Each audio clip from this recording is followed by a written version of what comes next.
আসসালামু আলাইকুম। আশা করি সকলেই ভালো আছেন। প্রিয় চাকরি প্রত্যাশী ভাই ও বোনেরা, সাভার ক্যান্টনমেন্ট পাবলিক স্কুল ও কলেজে একটি নিয়োগ সার্কুলার প্রকাশ করা হয়েছে।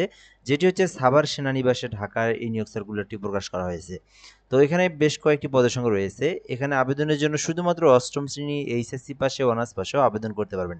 কিভাবে আবেদন করতে হয় বিস্তারিত আমি আপনাদেরকে এই ভিডিওর মাধ্যমেই দেখাবো ইনশাআল্লাহ। সম্পূর্ণ ভিডিওটা একদম শেষ পর্যন্ত দেখবেন।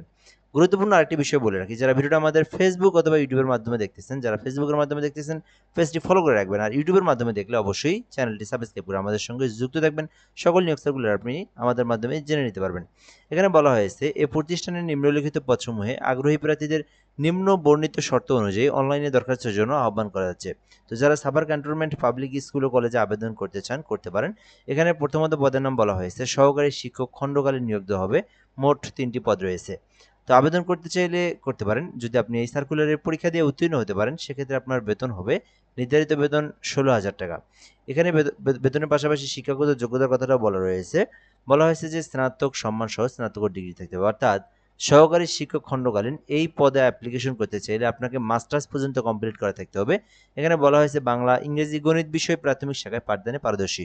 তো শুধুমাত্র প্রাইমারি লেভেলের যে সাবজেক্টগুলো রয়েছে বাংলা, ইংরেজি, গণিত এইরকম প্রাথমিক শাখায় এই ক্লাস নিতেই কিন্তু আপনাকে মাস্টার্স পাস দেওয়া হয়েছে এই সহকারী শিক্ষক খণ্ডকালীন এই পদে। ঠিক আছে? মোট ৩টি পদে নিয়োগ দেওয়া হবে, ৩ জনকে নিয়োগ দেওয়া হবে।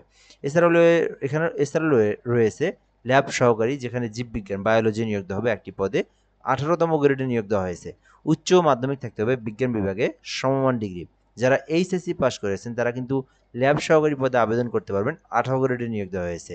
এছাড়াও রয়েছে এমএলএসএস পরিচ্ছন্নতা কর্মী একটি পদ রয়েছে ২০তম গ্রেডে, যেখানে বলা হয়েছে জিএসসি বা সমমান পরীক্ষায় উত্তীর্ণ। অর্থাৎ যারা শুধুমাত্র অষ্টম শ্রেণী পাস করে আবেদন করতে চাচ্ছেন, আপনারা এই যে পরিচ্ছন্নতা কর্মী এমএলএসএস পদে অ্যাপ্লিকেশন করতে পারবেন।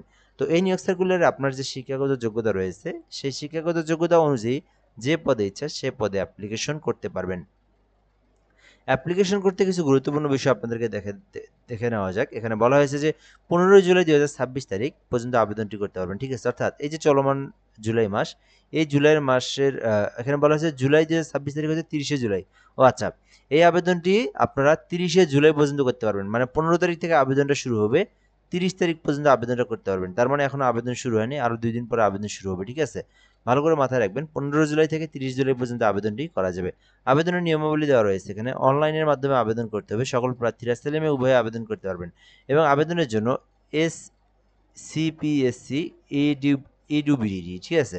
তো এসসিপিএসসি এডুবিডি.com রয়েছে এখানে। এই যে ওয়েবসাইট রয়েছে। তো এই ওয়েবসাইটটা আপনারা যেকোনো ব্রাউজারে গিয়ে অনলাইনে সার্চ করলেই আপনার সামনে আবেদনের ফর্ম চলে আসবে। জব অ্যাপ্লাই বাটনে ক্লিক করে আপনার সামনে যে ফর্মটা চলে আসবে, ওই ফর্মের মধ্যে সকল তথ্যগুলো পূরণ করে আপনার আবেদনটা সম্পূর্ণ করবেন। এখানে আবেদনটা সম্পূর্ণ করার পরে এখানে বলা হয়েছে যে ১ নম্বর কর্মীকের জন্য ১০০ টাকা এবং ক্রমিক ২ এবং ৩ নম্বর কর্মীকের জন্য ৩০০ টাকা সার্ভিস চার্জ সহ আপনার কিন্তু পেমেন্ট করতে হবে। ঠিক আছে? সেটা আপনি মোবাইল ব্যাংকিং যেকোনো ব্যাংকিংয়ের মাধ্যমে করতে পারবেন। এখানে বলা হয়েছে অনলাইনে আবেদন করে মানি রিসিপ্ট প্রিন্ট করে অবশ্যই সংরক্ষণ করতে হবে। অর্থাৎ যখন আপনি পেমেন্টটা করবেন, পেমেন্টটা করার পর যে রিসিপ্ট দিবে পেমেন্টের, সেটা আপনাকে প্রিন্ট করে নিয়ে যেতে হবে। ঠিক আছে? এরপরে বলা হয়েছে লিখিত এবং মৌখিক পরীক্ষা হবে, যেখানে ডেমনস্ট্রেশন ব্যবহারিক পরীক্ষাও হবে। এখানে আপনার যে প্রতিষ্ঠান রয়েছে সাভার ক্যান্টনমেন্ট, সেই প্রতিষ্ঠানে লিখিত পরীক্ষার তারিখ এবং সময় প্রার্থীদের মোবাইল ফোন এবং এসএমএস এর মাধ্যমে জানানো হবে। মৌখিক পরীক্ষা অবশ্যই বলা হয়েছে যে প্রয়োজনীয় কাগজপত্র আনতে হবে, যেখানে বলা হয়েছে ২ কপি পাসপোর্ট সাইজের রঙিন ছবি এবং সকল সনদের ফটোকপি, অর্থাৎ মৌলিক আপনার মূল কপিটা নিয়ে যেতে পারে, সমস্যা নেই। অবশ্যই মূল কপি জমা দেখাতে হবে, অর্থাৎ আপনাকে মূল কাগজটাই নিয়ে যেতে হবে।